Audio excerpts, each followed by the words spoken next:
Hello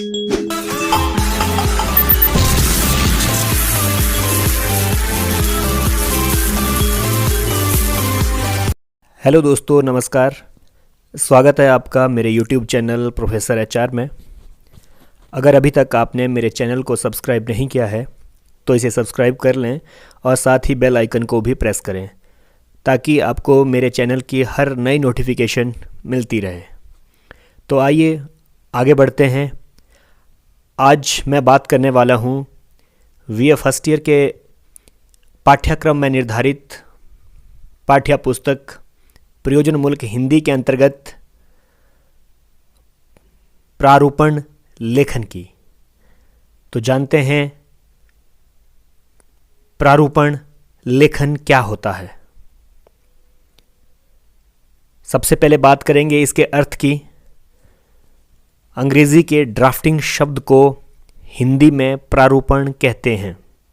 drafting के लिए आलेखन, प्रालेखन, मसौदा तैयार करना आदि शब्द भी प्रचलित हैं, परंतु प्रारूपण अधिक अर्थ व्यंजक है। शिक्षा मंत्रालय ने भी इसी शब्द को ड्राफ्टिंग का स्मानक माना है। प्रारूपण सरकारी अथवा प्रशासनिक पत्राचार का मुख्य अंग है।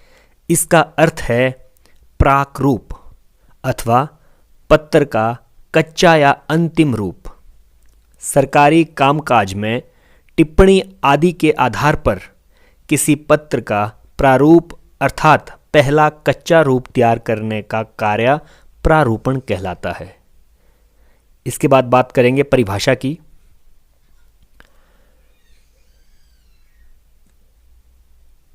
डॉक्टर इंद्र सेंगर के शब्दों में, ऐसा प्राय उसी स्थिति में करना ठीक होता है जब सहायक पूर्ण रूपेण आश्वस्त हो कि उसका प्रस्ताव समुचित रूप से अनुमोदन योग्य है।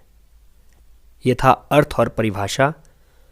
अब हम इसके निष्कर्ष के बारे में बात करेंगे। संक्षेप में यह भी कह सकते हैं कि आवृत्ति पर टिप्पण कार्य की इतिश्री अर्थात अंत होने के बाद टिप्पणी पर सक्षम प्राधिकारी द्वारा लिए गए निर्णय के आधार पर आवृत्ति का उत्तर देने के लिए अथवा आवश्यक कार्यवाही करने के लिए जो पत्र का प्रारूप तैयार किया जाता है उसे ही मसौदा कहते हैं और इस प्रक्रिया को आलेखन या मसौदा लेखन या प्रारूप तैयार करना कहते हैं। अब बात करेंगे प्रारूपण की आवश्यकता की। ये पत्र विभिन्न राज्य सरकारों, मंत्रालयों, प्रभागों से जुड़े होने के कारण मर्यादित व औपचारिक होते हैं। सरकारी कार्यालय के विभिन्न प्रभागों के कामकाज में इसकी ज़रूरत रहती है। इसलिए इन पत्रों का पहले प्रारूप तैयार करना आवश्यक होता है। प्रारूपण या प्रालेखन सरकारी कार्यालयों, व्यावसायिक संस्थानों और प्रतिष्ठानों के पत्रों के आदान प्रदान का एक महत्वपूर्ण हिस्सा है।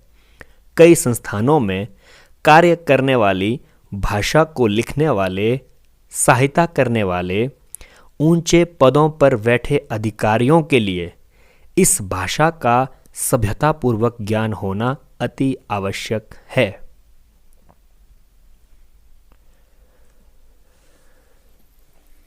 अब बात करेंगे प्रारूपण के प्रकार की। प्रारूपण के मुख्यतः 3 भाग होते हैं। सबसे पहला भाग है विषय निर्देश, दूसरा है विषय का तर्कपूर्ण प्रतिपादन और तीसरा है निष्कर्ष। तो चलिए सबसे पहले बात करेंगे विषय निर्देश की। विषय पर दृष्टि डालने के बाद प्रालेख के पूर्व पत्रों के आदान प्रदान का छोटे रूप में इतिहास देना चाहिए, जिससे पढ़ने वाला व्यक्ति प्रारंभ में ही उस पत्र के विषय और प्रसंग को सरलता से समझकर और आगे की बातों को मन में ध्यान कर सके। ये है विषय निर्देश। दूसरा है हमारा विषय का तर्कपूर्ण प्रतिपादन। प्रालेखन के इस भाग में विषय का मुक्त प्रतिपादन किया जाता है। इस भाग में प्रालेख को अलग अलग विषयों में बांटकर और संख्या डालकर लिखना अच्छा होता है। जो प्रालेख लंबे हों, जैसे सरकारी परिपत्र हमेशा लंबे होते हैं, तो उनमें न केवल जिन भाग को बांटा गया है उन्हें संख्याएं डालकर लिखना चाहिए और बांटे हुए भाग को विषय के अनुसार छोटे रूप में उपशीर्षक भी देने चाहिए। अनुच्छेदों पर संख्या डालते समय यह ध्यान रखना चाहिए कि पहले बंटे भाग पर कोई संख्या नहीं डाली जानी चाहिए। बचे हुए शेष भाग पर 2, 3 आदि संख्याएं डालनी चाहिए। हिंदी प्रारूपों में 1, 2, 3 के स्थान पर क, ख, ग आदि तो लिख सकते हैं, किंतु अंग्रेजी शब्दों के अनुसार ए, वी, सी इत्यादि के स्थान पर हिंदी के अ, व, स शब्दों का लिखना प्राय ठीक नहीं माना जाता। अब हम तीसरे नंबर पर आते हैं, जो निष्कर्ष है। प्रारूपण की भाषा सरल, सहज, सुबोध और विषय के अनुकूल होनी चाहिए। प्रारूपण में भाषा संबंधी निम्नलिखित बातों के प्रति सतर्कता रखी जानी चाहिए। नंबर 1, अतिशयोक्ति का प्रयोग ना करें। नंबर 2, दृढ़तापूर्वक युक्तियों एवं विशेष बातों का भी प्रयोग नहीं करना चाहिए। नंबर 3, प्रालेख में बेकार के वार्तालाप के लिए कोई स्थान नहीं होना चाहिए, अतः भाषा को सुबोध और वास्तविक तथ्यों पर आधारित रखना चाहिए। नंबर 4, पुनरुक्ति, अतिरेक, वक्रोक्ति से बचना चाहिए। प्रालेखन की भाषा शिष्ट होनी चाहिए, उसमें अप्रचलित शब्दों का प्रयोग नहीं होना चाहिए और भाषा को सरल शब्दों के रूप में प्रयोग करना चाहिए। अलंकृत भाषा का प्रयोग नहीं करना चाहिए। लंबे लंबे वाक्य नहीं होने चाहिए। सरल पंक्तियों या सरल शब्दों में बात कहनी चाहिए। अब बात करेंगे प्रारूपण लिखने की विधि के बारे में, कि प्रारूपण जो है उसको लिखने का जो सही तरीका जो है उसकी विधि क्या है। पत्र संख्या का अंकन। सरकारी पत्रों में सबसे पहले ऊपर की ओर पत्र संख्या डालनी चाहिए। कुछ पत्रों में पदाधिकारियों के पदनाम आदि के बाद पत्र संख्या बाईं ओर अंकित की जानी चाहिए। विषय का उल्लेख। स्थान व दिनांक के उल्लेख के बाद प्रालेख के विषय को एक वाक्य में लिख देना चाहिए। दूसरा, संबोधन। विषय के उल्लेख के बाद संबोधन लिखा जाना चाहिए। सरकारी एवं असरकारी पत्रों को छोड़कर सभी बचे हुए पत्रों में महोदय या महोदया लिखा जाना चाहिए। अर्ध सरकारी पत्रों में प्रिय अथवा प्रिय महोदय आदि संबोधन भी लिखे जाने चाहिए। प्रेषक के कार्यालय का नाम। पत्र संख्या लिखने के लिए या लिखने के बाद उसके नीचे पत्र प्रेषक मतलब पत्र भेजने वाला के कार्यालय का नाम लिखना चाहिए। यदि पत्र शीर्षक ऊपर छपा हुआ हो तो ठीक है, अन्यथा लिख देना चाहिए। नेक्स्ट है प्रेषक का नाम एवं पद। अब भेजने वाले का जो कार्यालय का नाम है वो नीचे जो है लिखा होना चाहिए, साथ में उसके पद का भी लिखा जाना चाहिए। प्रेषिती का पद अथवा पता। प्रेषिती है जिसे पत्र भेजा जाना है। प्रेषक के नाम व पद के बाद प्रेषिती का नाम, पद व उसका पता लिख देना अति आवश्यक होता है। स्थान और दिनांक का भी लिखना। प्रेषिती के नाम, पद व पते के बाद दिनांक और स्थान का उल्लेख होना अति आवश्यक होता है।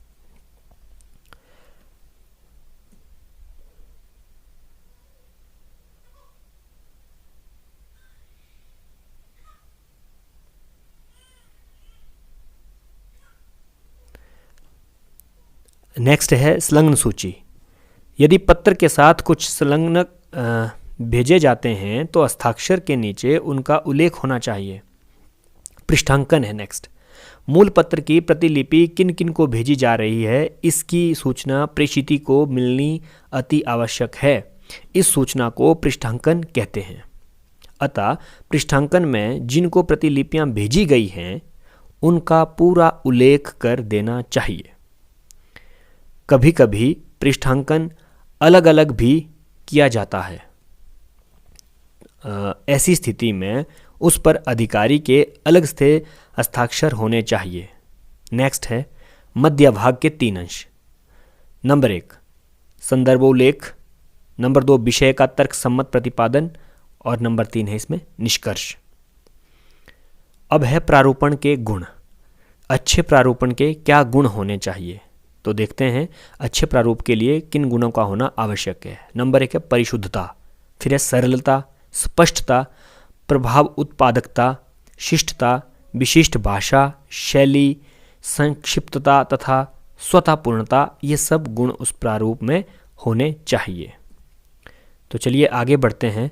जो अगला बिंदु है हमारा वो है प्रारूप तैयार करने के लिए किन सामान्य अनुदेश की आवश्यकता होती है। प्रारूप सामान्यतः फॉर्म S5 में तैयार किया जाता है। इसे फार्म के दोनों ओर हाथ से लिखा जा सकता है अथवा टाइप किया जा सकता है।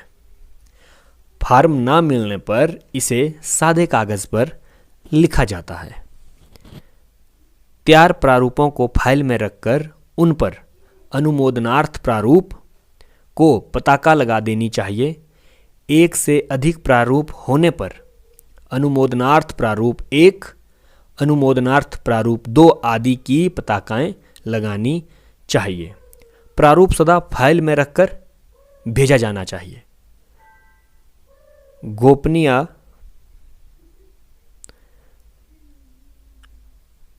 अथवा संवेदनशील विषयों के प्रारूप को फाइल सहित लिफाफे में डालकर लिफाफा चिपका देना चाहिए।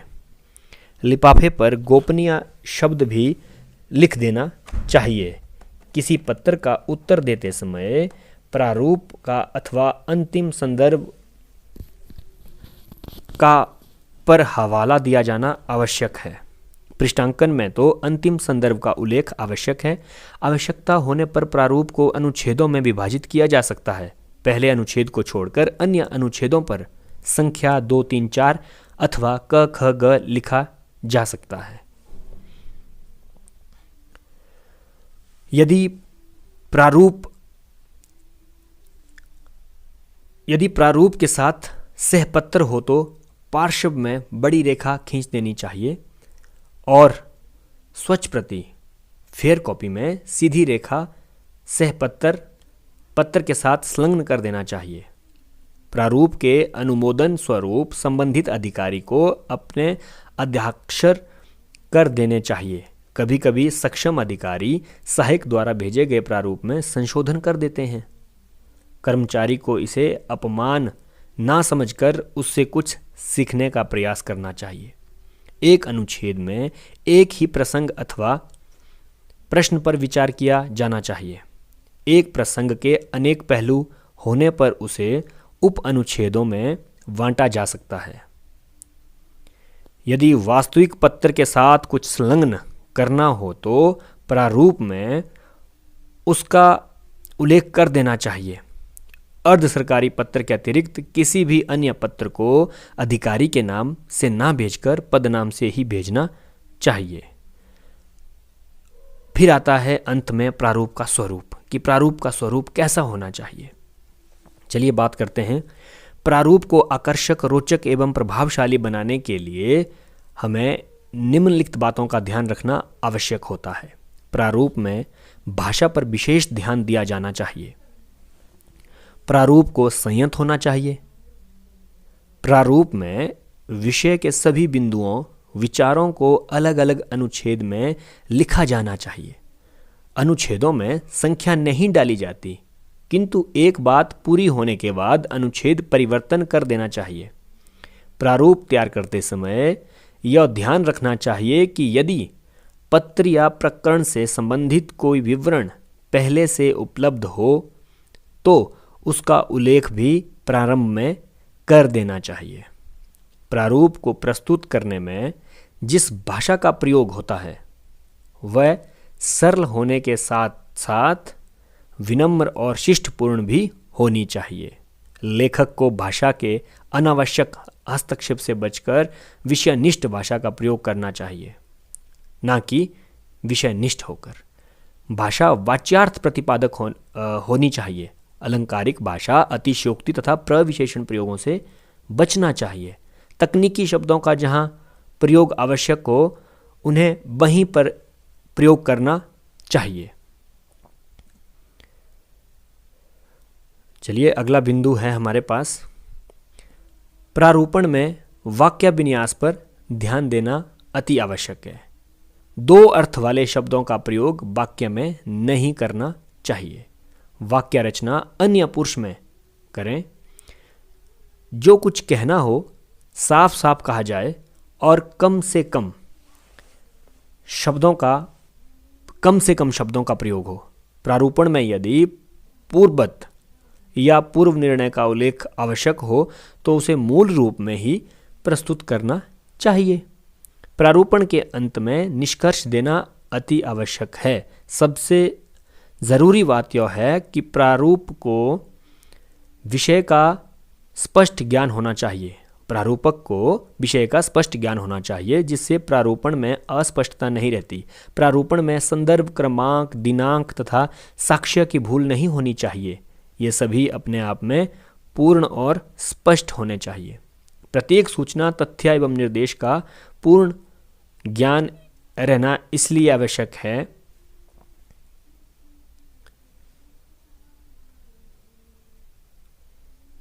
क्योंकि सरकारी कर्मचारियों के तबादले होते रहते हैं। ऐसे में नव आगंतुक कर्मचारी को अर्थात नए कर्मचारी को फाइल देखते ही मामला समझ लेना चाहिए। अंत में निष्कर्ष की बात करेंगे।